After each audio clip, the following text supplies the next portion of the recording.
జగన్మోహన్ రెడ్డికి చెక్ పెట్టేందుకు వైఎస్ షర్మిల సునీల్ కనుగోలుతో కలిసి కొన్ని వ్యూహాలను రచిస్తున్నారా? ఆంధ్రప్రదేశ్లో సునీల్ కనుగోలు మార్క్ ఆపరేషన్ ఇక స్టార్ట్ అయినట్లేనా అంటే అవుననే సమాధానం ఇస్తున్నారు కొంతమంది రాజకీయ విశ్లేషకులు. ఇక ఇదే అంశానికి సంబంధించి మనతో మాట్లాడేందుకు ప్రముఖ రాజకీయ విశ్లేషకులు జగదేవ్ గారు మనతో ఉన్నారు. సార్తో మాట్లాడు. జగదేవ్ గారు నమస్తే అండి. నమస్తే. జగదేవ్ గారు, జగన్మోహన్ రెడ్డికి చెక్ పెట్టేందుకు షర్మిల గారు సునీల్ కనుగోలుని తెర మీదకి తీసుకొచ్చారని, ఆయనతో కొన్ని వ్యూహాలను ఆవిడ రచించిస్తున్నారని, సునీల్ మార్క్ ఆపరేషన్ ఆంధ్రప్రదేశ్లో స్టార్ట్ కాబోతుంది అంటూ కూడా ఒక వార్త ఇప్పుడు సోషల్ మీడియాలో చక్కర్లు కొడుతూ ఉంది. ఒక వీడియో కూడా సోషల్ మీడియాలో షేర్ అవుతూ ఉంది. ఏంటి సార్, దీన్ని ఎలా చూడొచ్చు? అదే స్టార్ట్ అవ్వబోతుంది కాదు, స్టార్ట్ చేసేసారని అనుకుంటున్నాను. జగన్మోహన్ రెడ్డి గారి మీదకి షర్మిల గారిని ఎలాగైతే పీసీసీ చీఫ్గా పెట్టి అంటే ఆ ఓటుని చేల్చాలనే ఉద్దేశము, లేదంటే రాజశేఖర రెడ్డి గారి ఇమేజ్ని సొంతం చేసుకోవాలనే ఉద్దేశము, మొత్తానికి ఏదైతేనే ఉంది. ఆల్రెడీ రేవంత్ రెడ్డి గారు ముఖ్యమంత్రి అయిన వైనం చూస్తే సునీల్ కనుగోలు గారి పాత్ర కొంచెం మెరుగ్గా ఉందనే చెప్పొచ్చు. అంటే ఎలాగూ ప్రభుత్వం స్థాపించారు కాబట్టి ఎంతో కొంత క్రెడిట్ దక్కుతుంది. అంటే ఎవరికి వాళ్ళు క్రెడిట్ వేసేసుకుంటారండి. ఆబ్వియస్లీ వాళ్ళు పోతే మేం కాదు, మా తప్పు కాదని సైడ్ అయిపోతారు, కానీ గెలిస్తే మాత్రం నేను సైతం అన్నట్టుగా నాది కూడా కొంత బాగుందని చెప్తారు. ఈవెన్ షర్మిల గారు కూడా 2-3 సందర్భాల్లో చెప్పారు, నేను ఒక 28-29 స్థానాల్లో నా వల్ల కాంగ్రెస్కి గెలుపు ఖాయమైంది అన్నట్టుగా ఆ అంకిత భావం, ఆ విజ్ఞత, అదే ఆ కృతజ్ఞతతోనే కాంగ్రెస్ మమ్మల్ని కలుపుకోవాలని చూసింది అన్నట్టు కూడా చెప్పారు ఆవిడ. అయితే ఇప్పుడు షర్మిల గారు పీసీసీ చీఫ్ ఇచ్చారు కాబట్టి కాంగ్రెస్ మార్క్, అలాగే కాంగ్రెస్ మార్క్తో సునీల్ కనుగోలు అదే స్ట్రాటజిక్ మేనేజర్ కాబట్టి, దాంతోపాటు రేవంత్ రెడ్డి లాంటి వ్యక్తుల ప్రభావం కూడా కొంత ఉందని మనకు వార్తలు వినిపిస్తున్నాయి. అది ఖచ్చితంగా అది రేవంత్ రెడ్డి గారే ఓపెన్గా కూడా చెప్పారు. షర్మిల గారు ఇప్పుడు మా పార్టీ బిడ్డ, ఆవిడకి హెల్ప్ చేయాలనుకున్నా, క్యాన్వాస్ చేయాలన్నా సెకండ్ థాట్ లేకుండా వెళ్ళి అన్ని రకాలుగా సపోర్ట్ ఇవ్వడానికి సిద్ధమే అని. సో ఆ సిద్ధంలో భాగంగానే సునీల్ కనుగోలుకి ఇక్కడ పెట్టారని ఆల్రెడీ ఒక వీడియో కూడా ఎక్స్లో రిలీజ్ చేశారు. అదేంటంటే, మా పిన్ని, మా బాబాయి, మా అన్న, మా చెల్లి ఎవరైనా మాకు అనవసరం, మేము పదవి కోసం ఎవరినైనా ముంచేస్తాం, లేపేస్తాం అన్నట్టుగా ఏదో ఉంది. ఇక్కడ కూడా గులాబీల జెండలమ్మ అంటూ ఒక సాంగ్ వచ్చింది. అవును, దొంగలమ్మ, గులాబీల దొంగలమ్మ అన్నట్టుగా కాంగ్రెస్ వాళ్ళు సాంగ్ ఇచ్చారు. సో ఇదే మార్క్ని మళ్ళీ అక్కడ కంటిన్యూ చేయబోతున్నారు అనమాట. సో సునీల్ కనుగోలు గారు చెప్పిన కొన్ని స్ట్రాటజిక్ ప్లేసు ఏవైతే ప్లే చేయాలనుకుంటున్నారో అవి ప్లే చేస్తున్నారు, ఆల్రెడీ స్టార్ట్ చేశారు. దాన్ని బేస్ చేసుకొని ఇప్పుడు మెల్లగా సోషల్ మీడియాలో వదులుతున్నారు. ఇప్పుడు మనం సోషల్ మీడియా ట్విట్టర్, అదే నథింగ్ బట్ ఎక్స్లో రిలీజ్ చేశారు కాబట్టి దాన్ని ఇప్పుడు ఫుల్ ఫ్లెడ్జ్డ్గా ఆ వీడియోని సోషల్ మీడియాలో పెట్టాలని చూస్తున్నారు. ఒక సాంగ్ ప్లే అవుతుంది, బట్ సైడ్కి హస్తం గుర్తు పెడుతూ ప్లే చేయాలంటే అది కాంగ్రెస్ స్ట్రాటజీ అని క్లియర్గా అర్థమవుతుంది.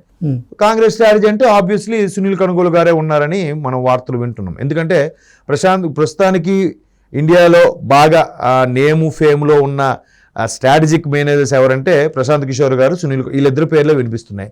ప్రశాంత్ కిషోర్ గారు ఆల్రెడీ ఇక్కడ వైసీపీ ముందులో చేశారు, దాన్ని తప్పుకొని తర్వాత బాబు గారిని కలిశారు, వాళ్ళకి చేస్తున్నారని వార్తలు వస్తున్నాయి. ఇంకా సునీల్ కనుగోలు గారు ఎలాగో ఇక్కడ కాంగ్రెస్ చేశారు కాబట్టి, కాంగ్రెస్ ప్రభుత్వం వచ్చి ఆల్రెడీ 2.5 నెలలు 3 నెలలు అవుతుంది కాబట్టి, సో ఇదే అక్కడ కూడా ఇంప్లిమెంట్ చేస్తారు. కాంగ్రెస్కి ఏంటంటే మరలా కాంగ్రెస్ని ఆంధ్రప్రదేశ్లో బతికించుకునే ప్రయత్నం. సో ఈ బతికించుకునే ప్రయత్నంలో వాళ్ళు అన్ని రకాల సామవే దండోపాయాలు అన్నీ కూడా ఉపయోగించాలనే ప్రయత్నంలో ఉన్నారు. మరోవైపు ఈ ఎంతగా పార్టీ రాష్ట్రాన్ని విడగొట్టింది, రాష్ట్రానికి 2 సార్లు ముఖ్యమంత్రి చేసిందంటే కాంగ్రెసే. రాజశేఖర రెడ్డి గారు పేరు ఎందుకు అంత చిరస్థాయిగా ఉండిపోయింది? రాష్ట్రానికి ఉమ్మడి ఆంధ్రప్రదేశ్గా ఉన్నప్పుడు ఎంతమంది ముఖ్యమంత్రులు వచ్చినా ఒక ఎన్టీఆర్ గారి పేరు, ఒక రాజశేఖర రెడ్డి గారి పేరు, లేదా ఒక చంద్రబాబు గారి పేరు, వీళ్ళ పేర్లు ఎందుకు చిరస్థాయిగా వెళ్ళిపోయాయంటే వాళ్ళు కొంత ప్రభావం చూపించగలిగారు ప్రజలకి, వాళ్ళ మార్కు పరిపాలన కానీ లేదంటే పథకాల ద్వారా కానీ. సో అలాంటి రాజశేఖర రెడ్డి ఎదగడానికి కారణం మా పార్టీయే. మా పార్టీని మరలా అప్పట్లో ఏదో ఇష్యూస్ అవ్వడం వల్ల అలా జరిగింది. ఇప్పుడు మరలా రాజశేఖర రెడ్డి గారి ఒక కన్ను పరిపాలిస్తుంది, ఇంకో కన్నును ఇంట్రొడ్యూస్ చేసి కాంగ్రెస్ ప్రభుత్వాన్ని పైకి తేవడానికి ప్రయత్నిస్తున్న భాగంగానే అన్ని రకాలుగా ఉపయోగిస్తున్నారు. సునీల్ కనుగోలు గారితో కానీ, లేదా పక్క రాష్ట్ర ముఖ్యమంత్రి రేవంత్ రెడ్డి గారితో ఉన్న ఆయన వచ్చి హెల్ప్ చేయడం కానీ, లేదంటే పాత నాయకులు కొంతమంది, ఇప్పుడు కేవీపీ గారు ఉన్నారు. కేవీపీ గారు రాజశేఖర రెడ్డి గారికి ఆత్మబంధువు అంటాం. అటువంటి కేవీపీ గారు ఈ మధ్యకాలంలో ఎప్పుడు వార్తల్లో కనబడిందే లేదు. కానీ ఎప్పుడైతే షర్మిల గారు మరలా వైఎస్ఆర్ తెలంగాణ పార్టీ పెట్టడం, తర్వాత కాంగ్రెస్కి సపోర్ట్గా ఉండడం, ఇప్పుడు పీసీసీ చీఫ్ అయ్యారో, ఇప్పుడు కేవీపీ గారిని మరలా మొన్న రీసెంట్గా 2-3 ఇంటర్వ్యూలో కూడా చూశాను. ఆయన మరలా ఆయన ద్వారా కూడా కొంత హెల్ప్, అంటే అన్ని రకాలుగా ఉపయోగిస్తున్నారండి, అన్ని యాంగిల్స్ కూడా.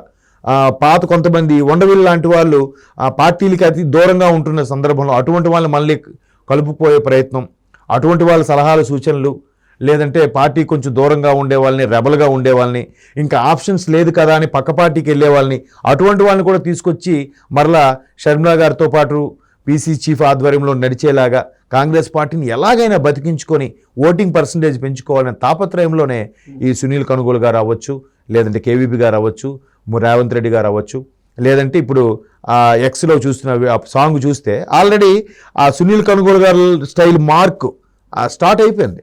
ఆల్రెడీ రిలీజ్ చేసేసారంటే స్టార్ట్ అయిపోయింది. ఇంక దాన్ని విస్తృతంగా ప్రచారం చేయడంలోనే ఉంది నెక్స్ట్ ఇంకా. సో దాని ప్రకారంగా మీరు అన్నట్టు గులాబీ దొంగలమ్మ అన్నట్టు స్టార్ట్ చేశారు. ఇక్కడ ఏంటంటే అక్క, అమ్మ, తమ్ముడు, అంటే జగన్మోహన్ రెడ్డి గారి నుంచి దూరంగా వచ్చేసారు కదా, చెల్లి షర్మిల గారు వచ్చేసారు. తర్వాత వివేకానంద రెడ్డి గారి హత్య విషయంలో కూడా అభియోగాలు ఉన్నాయి, ఆరోపణలు మోపబడ్డాయి, బట్ వాటి మీద ఇంకా క్లారిటీ రాలేదు.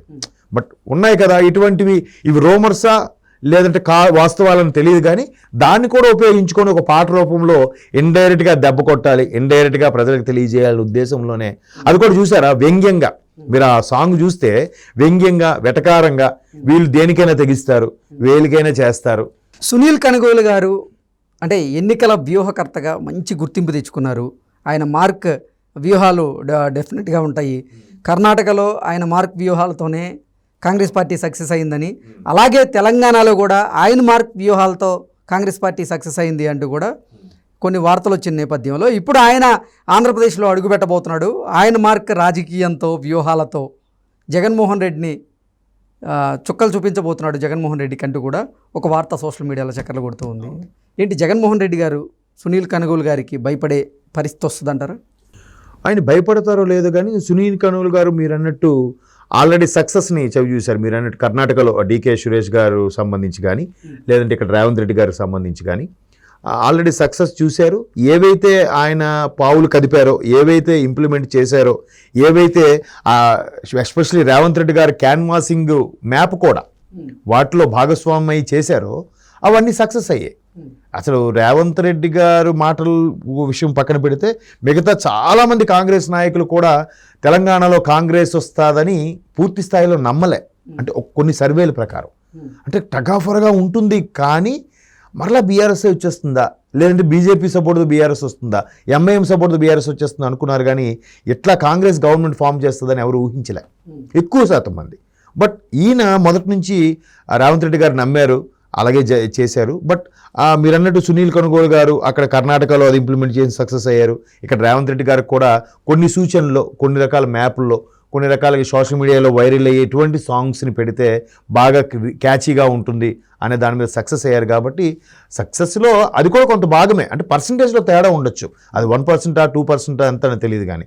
సో అలాగే ఆ పర్సంటేజ్ని ఎటువంటి అవకాశాలను కూడా వదులుకోకుండా కాంగ్రెస్ని మరలా పైకి తీసుకురావడానికే విశ్వప్రయత్నం చేస్తున్న నేపథ్యంలో ఆంధ్రప్రదేశ్లో అసలు పీసీసీ చీఫ్ షర్మిల గారికి ఇవ్వడంలో కూడా మరలా కాంగ్రెస్ని పైకి తీసుకురావాలని ఉద్దేశమే. అంతే కదా, రాజశేఖర రెడ్డిని 2 సార్లు మేము ముఖ్యమంత్రి చేసాం, అదే రాజశేఖర రెడ్డి గారి బిడ్డ ఈవిడ. ఖచ్చితంగా ఏమనంటే రాజశేఖర రెడ్డి గారిని అనలేరు కదా, రాజశేఖర రెడ్డి గారి మీద అభిమానం ఉంది కాబట్టి ఆమెను అనలేరు, ఆ బిడ్డ కాబట్టి ఈవిని విమర్శించలేరు.